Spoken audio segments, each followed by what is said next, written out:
Mediastinum इंशाल्लाह ताला इसमें हम मीडियास्टिनम की बाउंड्रीज, इसकी डिवीजन और इसके कंटेंट्स के बारे में डिस्कस करेंगे। पहले हम बात कर लेते हैं मीडियास्टिनम चीज़ क्या होती है। सबसे पहले ये देख लें कि मीडियास्टिनम मैं पीछे अपनी वीडियोस में बताता आया हूँ कि वो जगह है जहाँ पे बेसिकली हार्ट पड़ा हुआ होता है, लेकिन हार्ट के अलावा कुछ और भी स्ट्रक्चर्स होते हैं जो हार्ट में आ रहे होते हैं या जा रहे होते हैं। लाइक यहाँ से ब्लड सप्लाई जो जा रही है, एओर्टा है जिसमें ascending arch of aorta, descending aorta, इसी तरह superior vena cava, inferior vena cava, मुख्तलिफ चीज़ें आ जाएंगी। ठीक है, अब हम जल्दी से मूव ऑन कर देते हैं। ये चीज़ क्या है? ये एक स्पेस है।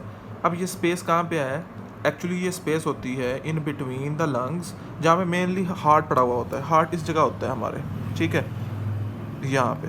अब इसकी पहले बाउंड्रीज देख लें, देन हम आगे मूव करेंगे। बाउंड्रीज बहुत ही आसान है।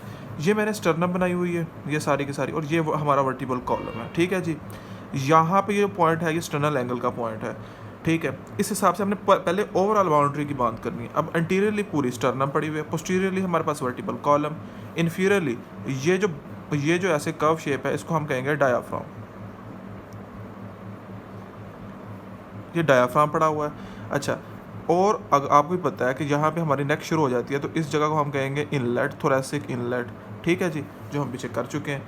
अब ये हो गया। अब हमारी इसकी बारी आती है डिवीजन की। मेनली तो इसने हार्ट रख लिया, ठीक है। अब बहुत से आर्गन और भी हैं, आर्गन्स के हिसाब से या स्ट्रक्चर्स के हिसाब से अब हमने इसको डिवाइड करना है। स्टर्नल एंगल से एक लाइन खींचेंगे T4 तक। ठीक है, ये एक इमेजिनरी लाइन होगी। इससे ऊपर वाली को हम कहेंगे ये सुपीरियर है, इससे नीचे वाले को कहेंगे इन्फीरियर है। अब ये जो ग्रीन में है, इस वाले पार्ट को हम कहेंगे एंटीरियर मीडियास्टिनम, मिडल वाले को मिडल मीडियास्टिनम और पोस्टीरियर वाले को पोस्टीरियर मीडियास्टिनम। अब हार्ट मेनली कहाँ पड़ा हुआ है? पिंक में। पिंक थी हमारी मिडल, तो मिडल वाले में हार्ट पड़ा हुआ है। अब ये याद रखिएगा, ये MCQ भी आता होता है। ठीक है जी। अच्छा, यहाँ पे अब हमारी ऑन ईच साइड की बात रह गई। अब देखें ना, ये हमारे सपोज कर लें मीडियास्टिनम, अब इन दोनों की तरफ से कवरिंग जो होगी उसको हम कहेंगे प्लूरा। अब जहाँ पे भी हम ऑन ईच साइड का वर्ड आएगा, समझ जाइएगा वहाँ पे प्लूरा होगा जो मीडियास्टिनम को कवर किए हुआ होगा।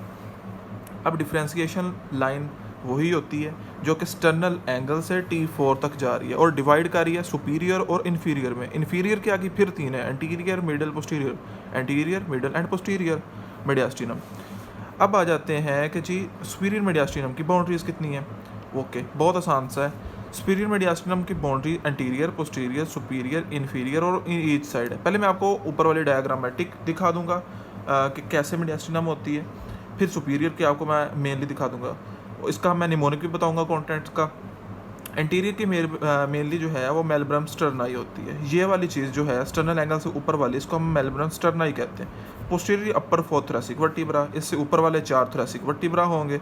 ठीक है, सुपीरियर जो है वो थोरेसिक इनलेट है, और इन्फीरियर जो है इमेजिनरी लाइन, ये वाली। ठीक है, इन्फीरियर इमेजिनरी लाइन होगी, यहाँ पे सुपीरियर इनलेट हो गया। पोस्टीरियर ये वर्टिब्रा की 4 जो है T4 तक वर्टिब्रा हो गई, और स्टर्नल एंगल हो गया इंटीरियरली।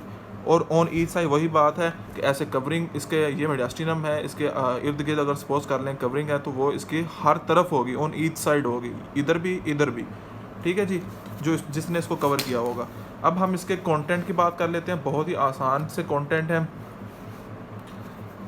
कंटेंट में क्या आएगा? सबसे पहले हम मसल को रट्टा लगाना पड़ेगा आपको। स्टर्नोहाइड, स्टर्नोथाइड और लॉन्गोस्क्लाई, जो हमारी समझ लें ये ऐसे होती है ना, ये सपोज कर लें स्टर्नल एंगल है, और यहाँ से ऊपर जो है ये स्टर्नम का पार्ट है, और ये नीचे उसकी बॉडी है। तो यहाँ पे मेनली इसके बैक साइड पे अटैच होते हैं। वाइवा में अक्सर पूछते हैं what are the structure present behind the sternum, तो ये बताने होते हैं, समझ जाइएगा। ठीक है, उसके बाद निमोनिक है जिसमें आपके सारे कवर हो जाएंगे, बस इतने मोर देन इनफ है। PTV left battle, phrenic nerve, T for thoracic inlet, V for vagus nerve, L for left laryngeal nerve, B for brachiocephalic nerve, A for arch of aorta, T for thymus, T for trachea, L for lymph node and E for esophagus। अलग अलग याद करने की ज़रूरत नहीं होती, बस एक चीज़, एक क्लिनिकल पॉइंट मैं आपको बताना चाहता हूँ कि जब भी किसी की आवाज़ भारी हो जाती है, यानी कि बहुत भारी सी लगती है, वो इस नर्व की डैमेज से होने से होती है। That's all about the superior mediastinum. बाकी हम इंशाल्लाह ताला अगली वीडियो में डिस्कस करते हैं।